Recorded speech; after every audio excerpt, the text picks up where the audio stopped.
The Mannin Line with Beth Espey.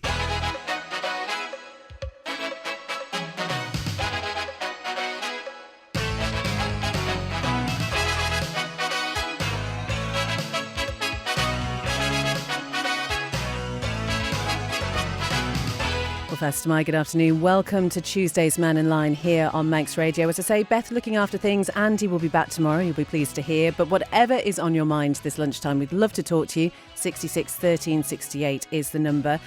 Some thoughts already on the weather. We know there are going to be some closures to roads around the Isle of Man coming up because of that red weather warning that is coming into effect from 1 p.m. To say for the very latest about that, you can go to our website or social media pages.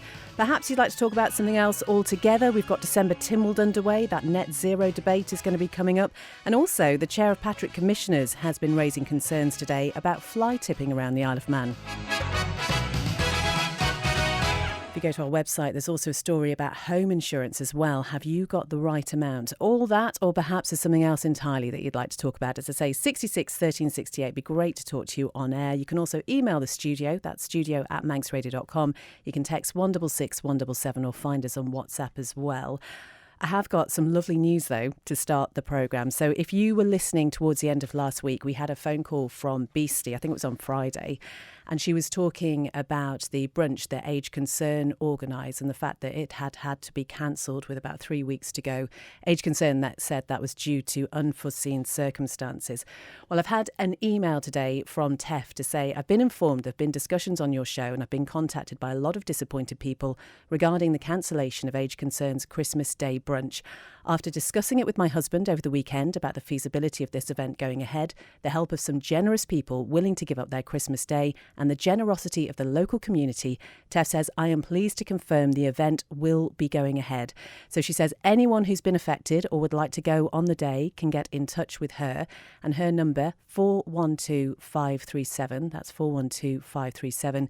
She says they'll do their utmost to accommodate as many people as possible, but they are restricted capacity-wise. That's because of fire regulations. She says, not our excitement to see you all on the day. So it's lovely. I know there was quite a bit of concern, wasn't there, about that not going ahead on Christmas Day. So if you get in touch with Tef, if you'd like to go along to that, that'd be brilliant. Very quickly, some of your texts and emails. First of all, Big John in Ramsey has WhatsApp to say, Stu Peters' motion for a referendum is completely flawed as the people who need to vote can't, as they're not old enough. Climate change is happening as we speak, and it's for our children's future. Every strain must be pushed on as Garth's Wind Farm looks it's on a permanent hold. Not sure what's happened to your spelling there, John. Sorry, I can't actually decipher what some of that means. But just talking about that debate that is coming up in Tynwald this week. Whether they'll get to it today, I don't know. Gaz says, in a Tynwald debate about the availability of cash on the Isle of Man, the Enterprise Minister mentioned another report due in the new year and spoke of digital facilities, more comedy gold, says Gaz. And Chris up north says, congratulations to Douglas City Council. They have switched the blue lights on the promenade lampposts as far as the War Memorial. And Big Mike in Onken says, only on the Isle of Man could a mountain be closed because of a high tide. I think that's actually, Mike, because of the high winds. It is pretty windy out there. It's one of those days where you go out here on Douglas Head and honestly you can't even open your car door again. So I think that's the reason for it rather than the high tide.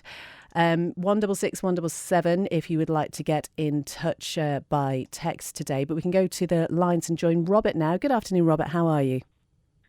Straight on there. How you doing, Beth? I'm all right, thank you. What would you like to talk about? You must be desperate for people to talk about. Are you okay? I think I'm doing okay. No, you're just first in. Are you okay? You doing all right? We're doing okay. Well, let's anyway, see how I am in the next couple of minutes. Well, we'll be okay. I won't challenge you. Don't worry. Okay. I think in terms of the, solar panels and wind farms and things like that, what you're looking at there are two generations. The people who, are going to go forwards in terms of the, next 20 years or 30 years or something like that. And they're like, well, this isn't going to affect me when 2050 is coming around and stuff. And we've got an older population on the Isle of Man, to be honest with you. But, I don't think it should put us off. I think we should still go for it. And I think there should be solar panels on houses and, the odd wind farm up in Ronigan, what have you. I think we should go for that, to be honest with you. I don't have a problem with it. I'm just speaking up for the idea that it should be done, and it's still an option. I think for Julian to come on here and say there's just no alternative is just, what world does he live in? Of course there's always an alternative. I think there is an alternative. Yeah, I think it's fair to say though, Robert, isn't it? This is one of the subjects that does divide opinion, and everybody, as we know, is entitled to their own opinion. Well, okay, so there's no community.solar or something like that. We didn't get the link, that's the way it is. But we've still got a battle on. It doesn't end there. Mm-hmm. We don't just cancel it because we didn't get what we wanted out of it and we're all going to pass away before 2050 or whatever. There's still a next generation to come. We need to think about the future, without getting too model coddled about it and all the rest of it. We have to think about long term. I mean, if you think about the 20s and 30s, AI is sucking all the money out of stocks and shares, and they're just bleeding it now, to be honest with you. And it's going to be hard to find the big pushes in there. So I mean, the reality is we need to think long term with this stuff. Whether they've got the money for it is another question. But I mean, is it a nice to have? Okay, well that's a separate issue. But I mean, the reality is you've still got to go for it. It's still, don't object. I'm not objectful to it, is what I'm trying to say. All right, Robert. Thank you very much indeed. Lovely to talk to you as ever. Get on. All right, Bye. Take care. That was Robert there, and we can go to line 2 now and join Julian this afternoon. Julian, how are you? I think my ears are burning, I think they are, yeah. I've never heard what the alternative was, by the way. I'd love to hear it. I can't wait to hear what this alternative is. I'm really, I like the idea of the alternative, but I want to know what it is. Just before I talk about the 20-mile-an-hour drop-in session yesterday in Port Erin, I think someone asked on your programme yesterday why I don't talk about tidal energy. I think you read out a text, didn't you? Yes. The reason is, as much as I'd like it to work, the UK government have a dedicated web page which shows all the latest load factors, which is the amount of the year that it could theoretically generate energy. And that's for all renewable energy generation types. The latest web page to show this is called Calculating the Level of the Renewables Obligation for 2026 to 2027. So it's the most up-to-date one that's just come out. And it states that the percentage of the year of its theoretical maximum that tidal was able to generate was only 14.1%. So that's a half of the time compared to onshore wind and a third of offshore wind. And also the latest UK auction round 7 for tidal is offering over 2.25 times more money than the fixed offshore wind at £266 a megawatt hour compared to 113 for offshore, not forgetting that gas is at 73. This makes tidal over double the price of offshore wind and 1/3 of the annual energy generation. That is according to the UK government official webpage. So I think if it's twice as expensive and it gives you 1/3 of the energy of offshore wind, which is already struggling, probably not a good idea. Okay, well, I'd have to take a look at that website, Julian, but it's not one that sure. I'm familiar with. But you wanted to talk also about 20-mile-an-hour zones. Yeah, so I attended yesterday's 20-mile-an-hour drop-in session in Port Erin. I had an interesting conversation first with the DOI's Programme Delivery Manager, Keith Podmore. Keith was previously the design team leader for the Douglas Promenade refurbishment, which was including the roundels, the horse tram rails, and all the narrowing of the prom and stuff. He confirmed yesterday to me that the primary civil servant central to the 20-mile-per-hour rollout is Kevin Almond, who we talked about the other day, Beth. Yes. Who is the Highway Network Planning Manager, who wasn't present at last night's meeting. Keith Podmore was asked by another audience member if there was any way that the 20-mile-per-hour rollout can be stopped as a result of this consultation, to which he replied no. Another member of the audience stated that they had seen 100 shipping containers full of traffic poles at a DOI facility. So obviously the rollout is kind of happening despite the consultation. And also present was the DOI Minister, Michelle Hayward. One comment that she made was interesting. she said was that the roads designated as 20 miles per hour didn't meet the traffic density threshold criteria that would be considered as arterial, distributor or feeder roads. So it became apparent that the criteria that has been applied to, say, Main Road, Onken, Kirkmichael, Colby Road, Ramsey, Lazaire Road, etc., is all based on Kevin Alman's figures and calculations. And they appear to have been copy and pasted from other jurisdictions like London and Brussels without taking into account the island's proportionality. It's also interesting to note that despite Kevin Alman's assertions that roads like the Colby Road don't reach the threshold of a main road, if you look at all the contentious roads that people are complaining about, they're all on the gritter routes. And you can see this on the Isle of Man government website, which is gov.im / the two of those, gritting, where you can see the gritting route maps for the whole island. By the way, I also checked the two petitions that were for and against the 20 mile an hour rollout, just to see what the updates are. The number of people who signed the change.org petition for the 20 mile an hour zone is currently at 116, and the number against is 3,639. If you extrapolate that using government calculations, that means 95% of the island is against the 20 mile per hour rollout. The final bit was the argument was made that the 20 mile an hour rollout is being done for local residents' well-being. But another audience member pointed out that a huge amount of motorists are going to be stressed out with this, especially parents trying to get to school, especially if there are several schools with kids at different ages. So I think the only conclusion I can come to is that Kevin Alman needs to explain how he's arrived at the conclusion that almost all the main roads on the island don't meet his criteria for traffic density to be called the main road. OK, Julian, well, I think to be completely fair, we will put some of these questions to the DOI. I think we should probably also say that the Minister has been very good to attend all of these consultation briefings. Oh, yeah. And you know, and it's not an easy job, is it, when you know that there are people who've got very strong opinions about it? Absolutely. But I think that if one person is setting the criteria for all the roads and nobody agrees with this one person, that's not democratic. So if we're going to have some sort of a consultation on this, I think he needs to explain how is it that Colby, the main Colby Road or the main Lazaire Road or main Road Onken is basically not meeting the criteria for traffic density. I mean, has he ever stood there and looked at the amount of traffic going through? And why are they on the gritting routes if they're not a main road? Julian, can I put a question to you that we've just had in from somebody? Sure. This is somebody who says, instead of criticising every decision, perhaps Julian could stand at the next election in 2026. Would that be something you'd think about? Possibly. However, I'm a taxpayer and 95% of the island, according to the petition, don't agree with this. So, you know, we don't want this to be a fait accompli, which it appears to be. Apparently, all the signage and everything have already been prepaid, according to Keith Podmore.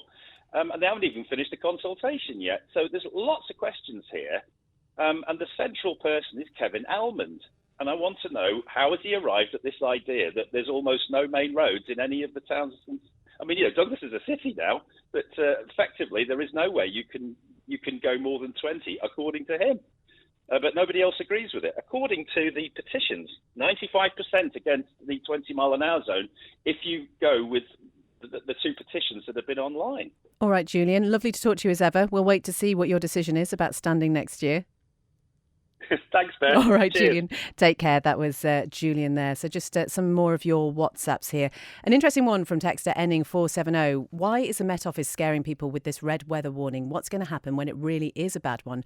Also, it says, would you be kind enough to wish Big John a get well soon message? And that is from all his work colleagues. Well, Big John, do hope you feel better very, very soon.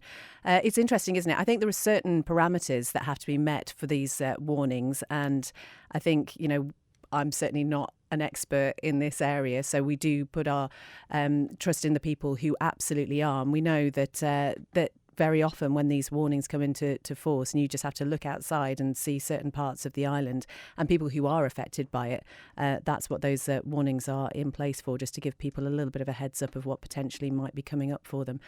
66 13 68 is a number to call if you'd like to talk about anything on air this afternoon. It would be great to talk to you.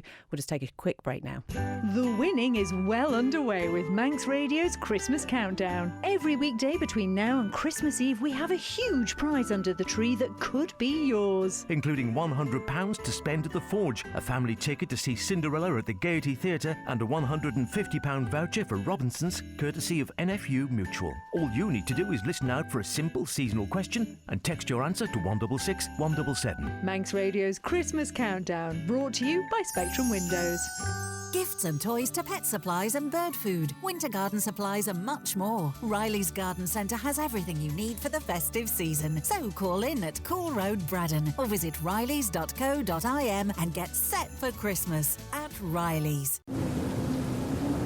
Oh, blowing a hoolie out there. Come in for a bravig by the fire. Just stocked up at Hearth. Never been so warm. Who's that? Hearth? Aye, they've got kiln-dried hardwood for me log burner, Colombian coal and smokeless ovals for the open fire, kindling and firelighters all delivered. Great value too. All goes up the chimney anyway, so I pay more.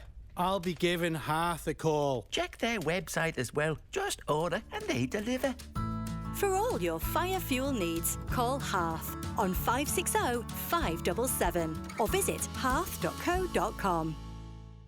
Sarah always admired her father's strength, but as years went by, she noticed subtle changes. His once sharp memory began to fade. Dad, you forgot our Sunday lunch again. With Man Benham, Sarah found a way to ensure her father's assets and dignity remained protected. Now I know Dad's future's secure, no matter what.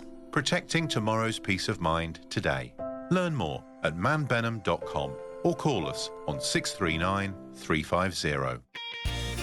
This Christmas, take the pressure off your plate and let the Isle of Man Creamery bring the best of local goodness straight to your door.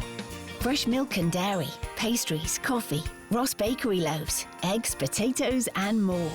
Look out for Christmas specials like Noah Bakehouse mince pies and Oakel's smoked porter mature cheddar. Sit back and let Christmas come to you. Order now via the app at isleofmancreamery.com/deliveries. The Nation Station, Manx Radio. The Mannin Line with Beth Espey. It is 12:23. 66 13 68 is the number to call. We'd love to talk to you about anything at all this afternoon. Something that came up on breakfast this morning was from the chair of Patrick Commissioners, who says the amount of fly tipping occurring across the parish there is really disappointing. Gordon Clegg believes over the past few months there have been at least 4 instances of fridge freezers left at Niarble, along with windows, sofas and television sets in other locations. Who tips a window? Fly tipping is a criminal offence. Those caught can receive a fine from around £2,500 up to a maximum of £5,000. And local democracy reporter Emma Draper has been talking to Mr Clegg about the problem. It's quite disappointing, really, the amount of fly tipping we've had in the past 12 months. Starting off early in the season with sofas dumped on the mountain. We've had various television sets. We've had 15 tyres just dumped over in the heathland. We've had broken glass. A lot of glass window frames and stuff were dumped. We've had various chest freezers and stuff dumped in the parish down at Niarble. And it's just so disappointing. We've got them in the centre. We've got place to take them. Televisions you can take back to place of manufacture and put them back in. But it all adds cost to the parish. What kinds of things are you and the board trying to do to combat this? I know it was mentioned there that you're making police reports and trying to work with DEFRA too. Well, everything that's tipped, police are informed, a report is done, they go out and examine it and see if there's anything. Occasionally you might be lucky enough to find some kind of paper evidence with an invoice on, which has happened. What we would like to do, we've been talking to DEFRA about the possibility of cameras and stuff to try, because we really need to catch people doing this. And once somebody is fined, I'm trust you know we are on the case, they'll realise that we are serious about it, because it's got to stop. It's ruining the countryside. What is your message to people who are considering it or have done it? What would you like to say to those people? People work hard to keep the countryside like it is, and an awful lot of people appreciate what we've got in the Isle of Man, and it just gets spoiled by these items that get left with no regard really to the countryside. That's a Chair of Patrick Commissioners Gordon Clegg talking to Emma Draper, our local democracy reporter, about fly tipping occurring around the Isle of Man. Let's go to some of your text and emails now. Hi, people on the Isle of Man should think themselves lucky. Your government is not as bad as the government in the UK. What with taxes going up in the budget, criminals and people being freed by mistake from prison. Julian just said several times that nobody supports the 20 mile an hour proposal and 95% of the island is against it. This is false and misleading, says Stephen, and should be flagged as such. A petition of around 3,500 people in total is just that and nothing more. And as with all of these things, those with strong views against are much more likely to fill in a petition than those who are either for or neutral, who will generally just not respond and just get on with their lives. Please flag up this misinformation for what it is. Des says, what makes people think standing for elections for MHK that they would have a say on anything that happens on the Isle of Man? Text here, wind is generating 50% of UK electricity, so now they must not have to turn off so many when it's windy. The Isle of Man needs to get on with building a wind farm, and maybe the new power station could be easier to throttle up and down. That's from Matty. The Strang Road in Union Mills has been 20 miles an hour for years and nobody takes any notice. It's like a racetrack, says Anne. Big John has enjoyed some things over the past decades, yet wants to remove benefits from our children. Jules says it's called winter. It happens every year. Every year it's windy. There are storms and rain. Why is everything nowadays such a drama? Text ending 475. What a surprise. Isle of Man civil servants cutting and pasting documents from other jurisdictions, Manxifying them for our island. Manxifying is a great word, by the way. This happens all the time without due regard to the needs of the Isle of Man, essentially putting a square peg in a round hole. And as for these consultations, surely it's obvious that they are an exercise in rubber stamping decisions already given the impression that government listens. Des again says consultation by governments are only to appease the gullible. Sai says Julian will never stand for election because he knows he has no support from the majority and it would make him look darker than he does at the moment. Is that very fair, Simon? I do hope he does put his money where his mouth is, though. I think it's fair to say Julian has many people who do agree with what he's saying. I've been listening to Mannin Line for some years now. I'm beginning to think there's a possibility that Julian isn't a fan of wind power or renewables or driving at 20 miles an hour. That is just my own viewpoint, of course, but I'm sure I've heard him a few times on these topics now over the past 36 months, and it rarely seems to be in favour. Just a thought, not a criticism, or indeed a viewpoint that many others have. They may not agree, or maybe they do, but it is an opinions programme, I suppose, and that is mine. Thank you very much indeed, Kenneth. I am all for 20 mile an hour areas. However, Julian would make a great chief minister, says Alison. How can one person be so boring? Oh, you talk about me. I agree with Stu Peters. This net zero needs to be dumped. The whole of the UK already has the cleanest air in Europe and beyond. That is from Alan. Perhaps only those who pay tax can comment on our future spending. So nobody who's retired, no one on benefits, no one picking up dole, nobody living in commissioners' housing or corporation housing. I am sick and tired of paying and others spending freely with our money. Don't put up a wind farm. And that is another one here from text ending 775. I would like doubting minds to understand that climate change is actually climate control. The weather is planned geoengineering. Route maps can be found online along with the Degrees Initiative UK, one of several global SRM geoengineering charities. This is from CC. 8 decades of use of these deployments. The weather weapons in our skies have achieved this. Why is this allowed in our airspace? Where the roadworks by the Oak Tree are, why not make it one way coming into town and use the access road to go to the hospital? Have buses using the Strang Road via Union Mills if going out of town. That is from texter ending 350. And that is all the texts at the moment. So we've got some other WhatsApp messages on here. We all collectively help by not dropping rubbish, so we can all collectively help by backing and being positive about wind energy. It's clean, it's efficient, so many positives. That's a sick Big John who is getting better. Most wind turbines, says text ending 209, will be switched off today because the wind is too strong. I think that is all the texts and emails that we have at the moment. So 166 177 studio@manxradio.com if you'd like to get in touch about anything at all this afternoon.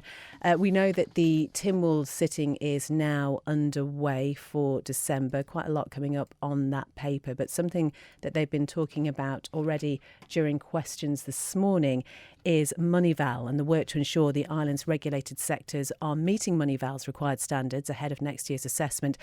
I think it's fair to say there's a little bit of friction and angst in the chamber this morning. Chief Minister Alfred Cannon was asked about concerns from the business community of over-regulation in the run-up to the examination. As we know, Moneyval looks at how a country complies with its regulations on things like anti-money laundering and counter-terrorism financing. A negative assessment would have a really detrimental impact on the Manx economy.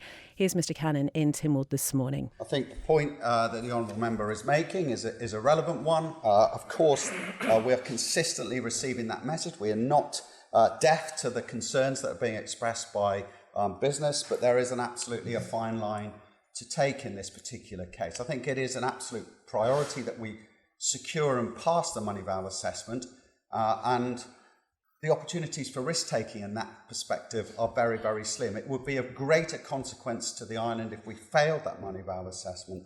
Absolutely understand that businesses are concerned about over-regulation. We're all concerned about over-regulation. There is absolutely a requirement for our regulators, both in the Financial Services Authority and the Gambling Supervision Commission, to recognise that they, as well as a regulatory role, they also have a role to ensure that we have the right frameworks for our economy to flourish in the future. Mr Speaker, I can assure you, or Mr President, I can assure Mr Speaker, that we are making those relevant observations to our regulators and indeed continuing that discussion with business as well. I wonder if the Chief Minister is aware of some of the quite significant feedback that there is out there in industry, especially in the digital sectors. The negativity, actually, in terms of the view that government's approach to dealing with Moneyval and the way they're engaging with government with industry is exceptionally poor, going as far as to describe some of the engagement the Chief Minister has referenced as being disingenuous. I'd just like to understand how he can reconcile this publicly stated view that industry are coming out with and the comments he's made today about working together and building bridges, when actually that very clearly is not the message that we are seeing and hearing from industry. I'd say to all honourable members, I absolutely hear those concerns that are coming through. We have set up a more formal engagement process, particularly with senior ministers around this matter. We have brought in external advice, indeed, from those who have previously undergone assessments to ensure that we're on the right track. And we're not the first people to have this friction during a Moneyval assessment whereby there is change required and there is some angst as we adapt to the latest standards. But we are going to get there together, Mr President. We have to get there together. We have to get through this. And we need to move forward in line with the approval and standards set by the Financial Action Task Force and indeed those that are being assessed by Moneyval. And we'll get there, we will, and we will be stronger for it as we then push forward into the future. That's the Chief Minister Alfred Cannon answering some questions about Moneyval in Tynwald this morning. It's 12:33. Dave's been in touch to say, why don't the couple of contributors that have a downer on Julian grow up? He fishes out details from proper websites and tells you where to find the same. If it wasn't for people like Julian and his tireless research uncovering misinformation, our government would run amok. Text ending 450 says if the price at the tip wasn't so expensive, it would stop fly tipping. John's been in touch to say, while I 100% agree we need green energy, it should not be implemented at a detriment to the Manx people or our wildlife. The proposals in place don't consider either. Proposals for more than 1.4 million homes and more licences to be considered for additional industrial turbines. More texts and emails coming up. We'll just take this very quick break now. Right, sure, Christmas ad, take one. Here, did you know, this Christmas, right, if you bundle your mobile and broadband plans together with Shaw, you can save hundreds of pounds. You'll also get an M&S voucher up to £200. And you can't argue with that, can you? Sorry, you might have misheard me. They're looking for a plain voice, not a cane. Make sure of your Christmas in store or online at shaw.com. T's and C's apply, mind. Dear Santa, this Christmas I would like more customers and more sales, please. I have been very good. There are more reliable ways to make sure your business gets what it needs this winter. At Manx Radio, we'll create tailor-made advertising solutions to get you the results you want over the festive season and into the new year. Call our friendly sales team now on 682620 and give your business a really happy Christmas and New Year with the nation station Manx Radio. Can I have a new bike too? No, buy your own. Oh. Charity of the Week, brought to you by Kell Properties. At Ellen Mannin Home, we provide compassionate residential and respite care for older adults in the heart of Douglas. Our diverse team creates a warm, inclusive community, providing personal care, meals and enriching activities. We're more than a care home, we're a place to belong.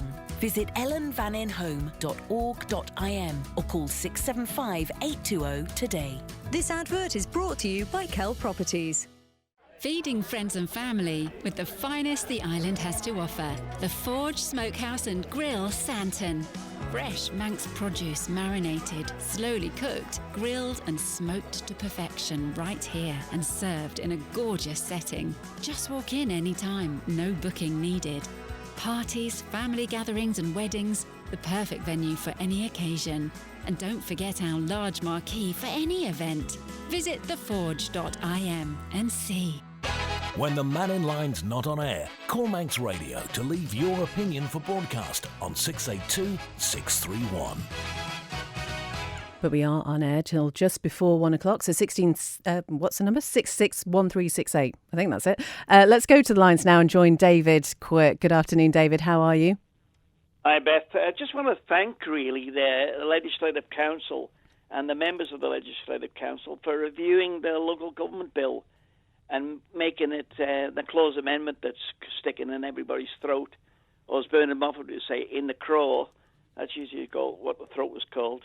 And just to really thank to Phil Gorn for actually putting the programme on and being very informative. This was last Sunday, when he actually had discussions from some of the Legislative Council members, which was, and I can't remember them all anyway, but the Attorney General was a real treasure, very informative. And if anybody's a local authority member or connected with a local authority, worth listening to again, and that's the good thing about Manx Radio, and I'll give you praise there, is you can look back again, and then if you want something, you can actually tape record it and keep it for posterity.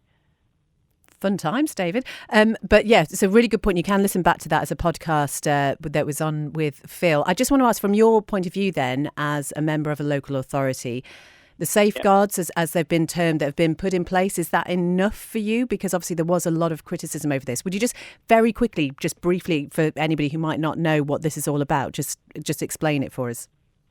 Well, it's basically is the department itself, that's the DOI and the Minister, and Hooper, the member who's in the department, has got a beef, I think, really against local authorities, never mind probably the Minister, who is going to do a draconian piece of legislation which was going to, for all intents and purposes, instruct the local authorities to do something that they couldn't afford to do, or didn't want to do, or couldn't actually physically do it. And these could be simple things like, you know, some of the local authorities, we don't carry heavy equipment, so we don't carry big road sweepers, we don't carry gully suckers. But why do you think the DOI and the DHPP was invented? To look after the roads. And this is the prime example we've got at the minute, Beth, is that look at all the gullies that are stuffed and the flooding that's happening, going down into the centre of villages and stuff like that. But the other thing too is regarding the maintenance of potholes. I've never seen so many potholes. In fact, I'm going to start probably next week or towards Christmas anyway, potholes Franken, and I'm hopefully going to get Andy to have a pothole chart, and we can see how many potholes there are on the Isle of Man and when do they get addressed. Somebody's put a calendar on Facebook at the minute for DOI pothole challenge, and they're up to 7, and I can't believe some of the disasters that are around the island. I suppose we should be, to be completely fair, we know obviously we've had so much rain recently, haven't we? That definitely doesn't help the situation, and like sort of leaves and blocking gullies and whatever. So, you know, some of it is that sort of circumstances. Are we going to see you planting flowers in the potholes like somebody did down south? No, I didn't do that. But I'll tell you what I did do, and it was in Onken Park there, where there was a a pond with water in it. I've got an Unken duck, and it's pink in coloured. Little floating duck you have in a bath. And I used to photograph it and send it into the DOI and said, listen, this duck needs a new home. Fill the hole in. All right? And it actually worked. And I was the original one. But maybe the minister had some ideas for me. I wouldn't plant flowers in unless they're them big, huge beds, boxes on it. At the end of the day, we need to start complaining a little bit more too, because we're not sealing the roads. In my opinion is, looking back there, we used to seal the roads. Remember, you used to spray and tar them, and that was to stop the water going under the road. And when you get towards the snow and frost and stuff like that, the road then cracks and you get holes and it splits and stuff like that, and it becomes a nightmare. You look at the one by Braddon School there in a minute.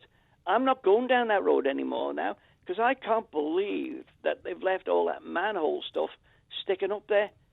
Anyway, all right, I'll David. leave it at that. We shall look forward to. We'll look forward to seeing your ducks. I'll send you a picture. I still haven't got Tom's name of the milkman. Oh, do you know? I got in touch with Isle of Man Creamery, and there is a Tom who works there, obviously, as you know, who is due to retire soon. And I did ask if there's any chance at all we could get some information about him, or ideally speak to him. And I haven't heard back yet, so I had still working on that one. Yeah, well, all our agents that's listening to Manx Radio should know who Tom is. Surely, somebody in the Isle of Man. Somebody Cheers. must know him. All right, David. Lovely to talk to you. Take care. Bye. Some more of your texts and emails now. Vince says, I think Julian's knowledge is bang on, and he says it as it is. He should be in charge and get our beautiful island sorted once and for all. And Teddy the Viking, I think I almost nearly gave away the answer to Chris Williams' snip of the hit there. Now they know how many potholes it takes to fill the Albert Hall. Not sure if this one has been read out, but Balfane Roundabout hasn't flooded recently, says Adam in the bad weather. Has the DOI sorted it? Max K says, David's right, too many potholes. I agree with Stu Peters, says Michael. This green agenda is supported by a party on the Isle of Man that are not living in cold, damp homes. Many homes in this island are not suitable for heat source pumps, for example. These heat source pumps cost a fortune to install. If you have gas or oil-fired central heating, a homeowner has to replace all the radiators, have new insulated plasterboard installed all around the internal perimeter of the home, then insulation on the floors, then the heat source pump itself. They're not suitable for stone-built homes, only new builds. If a boiler fails and it's around 18 years old, the homeowner has to fund the boiler replacement themselves. This can include pensioners or ill people who are living alone. DEFRA does not issue grants, says Michael, for roofs, boilers, windows or even penetrating damp, because Tynwald in 2013 scrapped these grants to help the poor. That is from Michael there. Texter ending 068, wind turbines are not green, they're not environmentally friendly. Think of the amount of concrete on our seabed to install them. Concrete production is a very polluting industry. The blades cannot be recycled when they wear out, and I've heard that the lubricants in the gearing is carcinogenic as well, says that texter. The only way, says Alison, to stop fly tipping is to pay people for dropping items back at the amenity sites. Remember when you got money back for returning our pop bottles, for example. This would save money in the long run, as there'd be no government departments having to go out and collect dumped items. A complete 180, of course, but I think that would work. Have they assessed the costs and benefits of opening up the recycling centres and doing away with the charges, says texter ending 820. Perhaps Mannin Line could set aside half an hour a week just for Julian, as he speaks every day on a great programme. Some people are very fed up of his opinions and don't have to hear him. I know tons of people who agree he is ruining the show for us who love the Mannin Line. His opinions could be separate, so we don't have to tune in. Oh, Tracy. The point is that we welcome everybody here on the Mannin Line. If we've got a lot of callers on the line, then we will move people along, but otherwise it's really great to get as many people on air as possible. Rob says the flooding on the Gary Road that saw 4 people stranded on a car roof this morning is due to DOI placing large concrete blocks to prevent people driving into the river instead of going over the ford. The blocks are incorrectly placed, and this is pushing the river up the road towards some dwellings. A little bit breezy out. 57% of the UK electricity grid is coming from wind power. Crazy, says A, not to use it over here when we on the island currently spend tens of millions of pounds a year buying gas to generate electricity.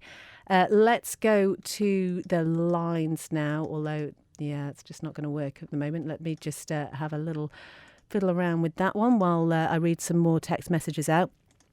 Whoever said they are sick of non-taxpayers complaining with how tax is spent is sorely misinformed about who pays tax. Those in social housing aren't exempt, and as a pensioner living only on pensions, I not only pay a higher monthly tax on my small work pension, but I also have a hefty tax bill even though I'm in the lower income bracket.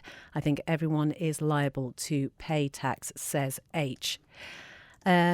I object to that listener. This is somebody talking about the fact that if you are a pensioner, perhaps you shouldn't be having a say on what goes on within government.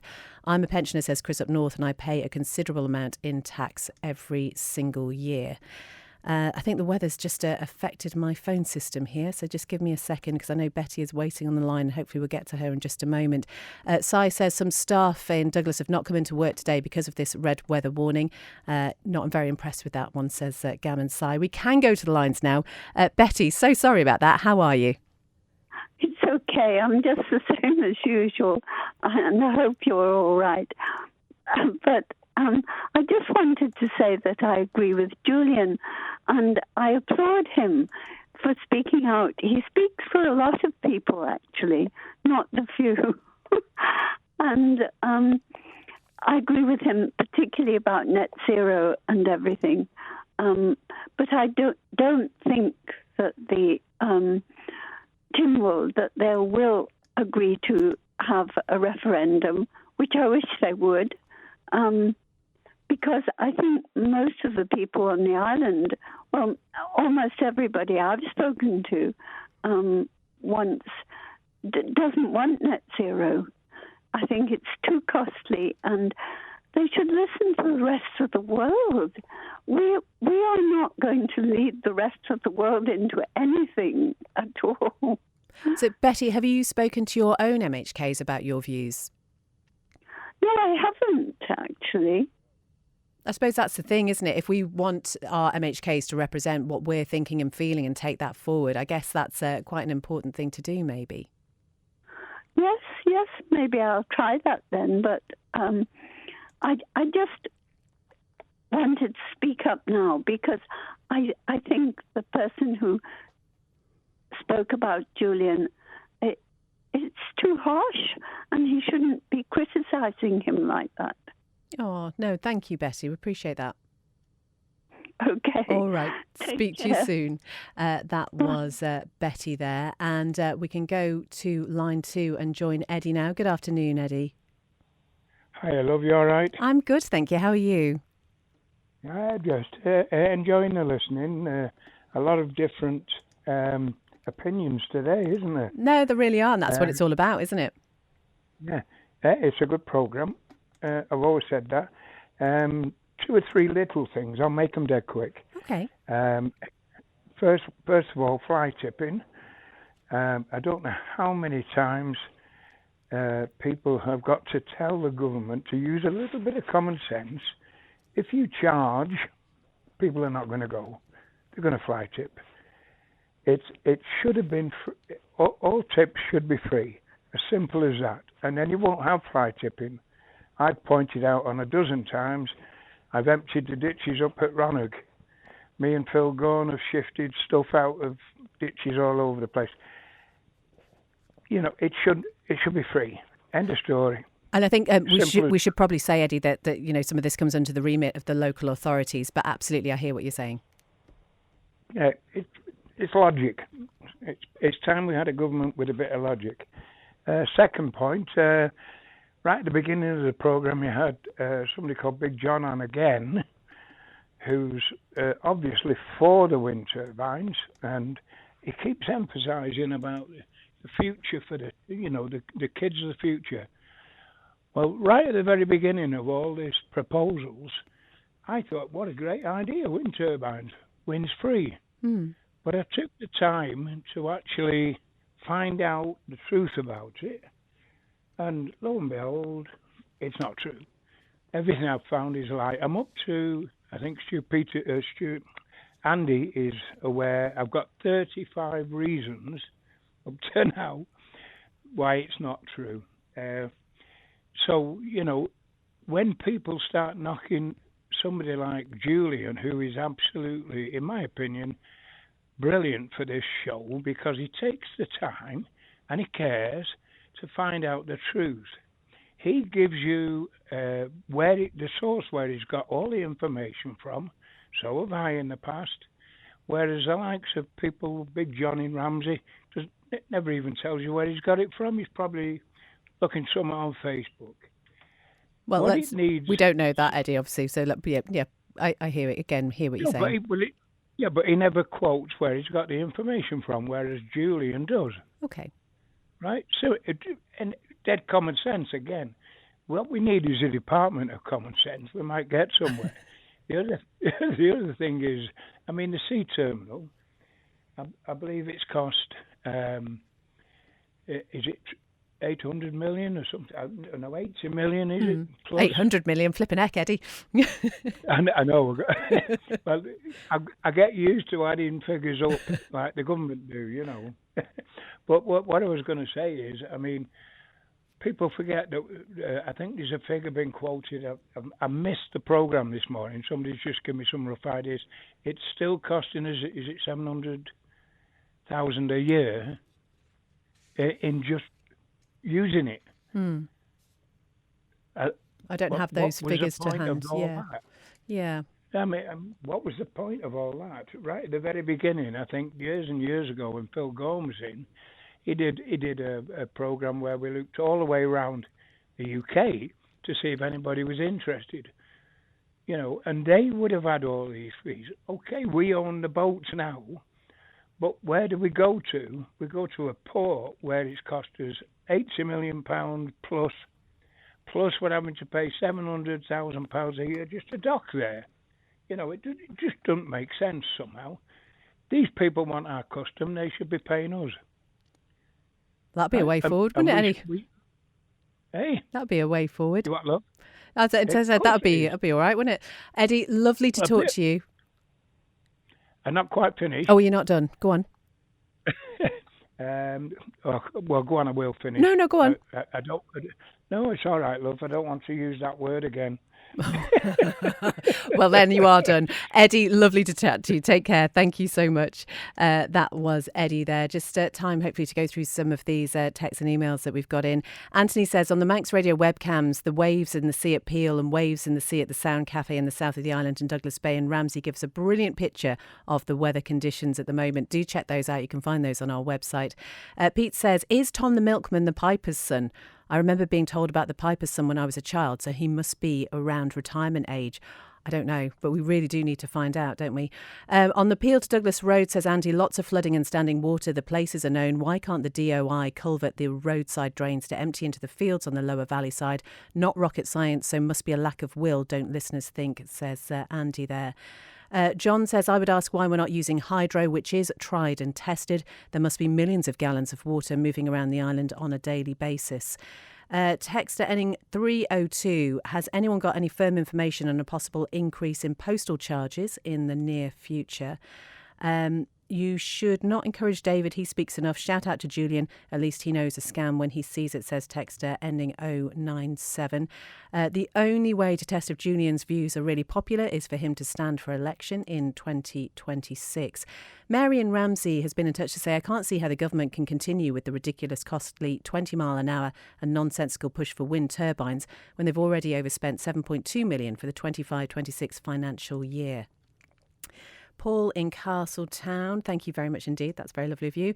It's really fair to say that as Julian seems to trawl the internet for his information, that is really his opinion. All he seems to do is repeat word for word what he reads on the internet. After all, the Mannin Line is an opinion show. And as I keep saying, we absolutely welcome opinions from everybody. The fear-mongering from the weather people needs to stop. Risk to life. It's calm outside. Pathetic, says texter ending 505. We should have a shop that sells common sense because there's not a lot of it about, says Des. Cece says, I love Betty. She is such a sweet lady and I've known Julian for 35 years. He is a gentleman with great integrity who wants the best for the island and for us all. And Cece gives her best wishes to everybody. The £700,000 is operating costs, everything that it costs to run staffing, etc. Thank you very much for that clarification.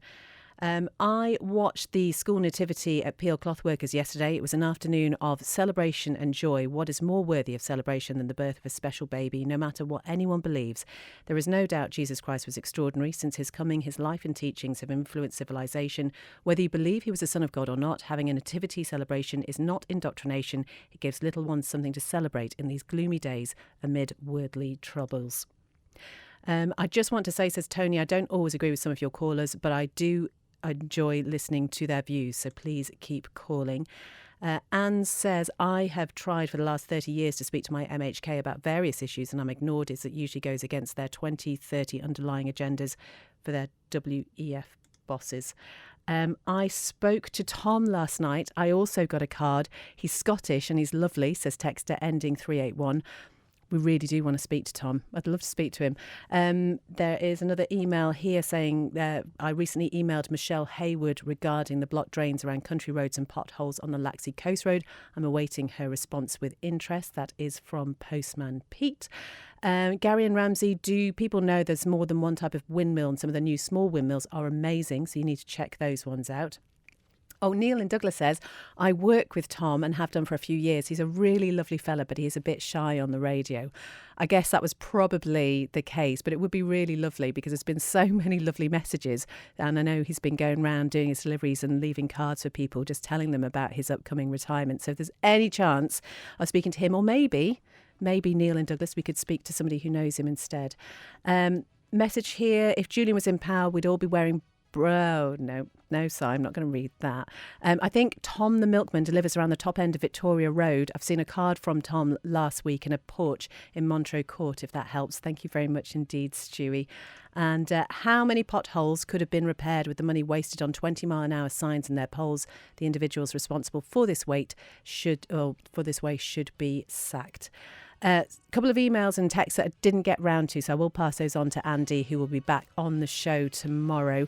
As ever, 682-631 if you think of something while we're not on air and you want to let us know. Thank you very much to Chris Quirk for producing today's programme. Christy D's coming up next at 1. Whatever you're doing this afternoon, have a great one. Check out our website and our Facebook for the very latest weather updates as well. Take care. Bye-bye.